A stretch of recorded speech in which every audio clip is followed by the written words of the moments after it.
যে চিকিৎসার জন্য হাহাকার, বাচ্চা বিক্রি করে দিচ্ছে, এমন একটি অস্বস্তিকর বিষয় নিয়ে কথা বলতে হচ্ছে। সেটা 2 মাস আগে হলেও এটা সম্ভব ছিল না, কিন্তু সেটা সম্ভব হয়েছে যাদের জন্য, তাদের চিকিৎসার জন্য, কথা বলার জন্য এখন আমাদেরকে এখানে দাঁড়াতে হচ্ছে। এটা একটা রাষ্ট্রের জন্য, একটা জাতির জন্য লজ্জার।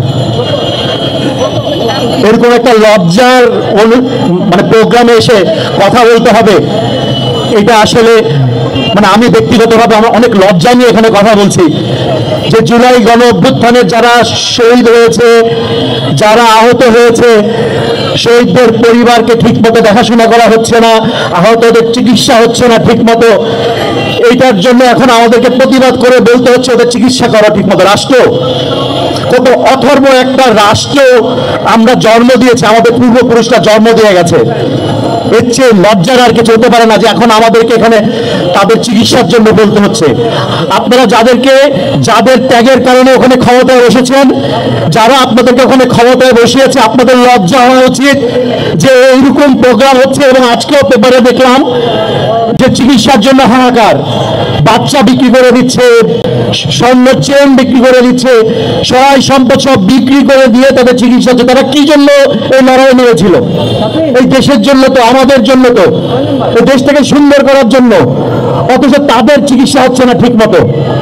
সারা দেশের আনাচে কানাচে ছড়িয়ে ছিটিয়ে আছে কত আহত ভাইয়েরা আমার, তাদের দিকে তাকানো যায় না। তো যাই হোক, সরকার তার সাধ্যমতো হয়তো চেষ্টা করছে, কিন্তু এই চেষ্টা পরিপূর্ণ চেষ্টা হচ্ছে না। এখন আমাদের কিছু কাজ আছে। আমরা কিছুদিন আগে বন্যার সময় দেখিয়ে দিয়েছি যে সরকার আসলে খুব একটা প্রয়োজন নাই, আমরা নিজেরাই যথেষ্ট। এদেশের মানুষ বন্যার্তদের জন্য ঝাঁপিয়ে পড়েছিল। পুরো জাতি যেভাবে জুলাই গণ অভ্যুত্থানে এক হয়েছিল, বন্যার সময় আমরা এক হয়েছিলাম, আমরা আরো একবার এক হব, বারবার এক হব। এবার ওই যাদের চিকিৎসা হচ্ছে না ঠিক মতো, ভাইয়েরা, আমরা সবাই মিলে তাদের পাশে দাঁড়াই। আমরা সবাই মিলে তাদের পাশে দাঁড়াই।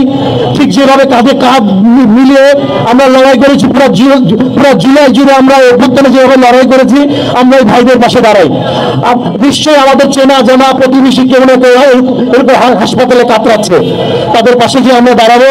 এবং অ্যাটলিস্ট একজন, যাদের সামর্থ্য আছে, একটা পরিবারকে যদি আমরা সাহায্য করতে পারি, কিংবা আমরা কয়েকজন মিলে যদি একটা পরিবারকে সাহায্য করতে পারি, তাহলে ইনশাল্লাহ এই হাহাকার আর থাকবে না।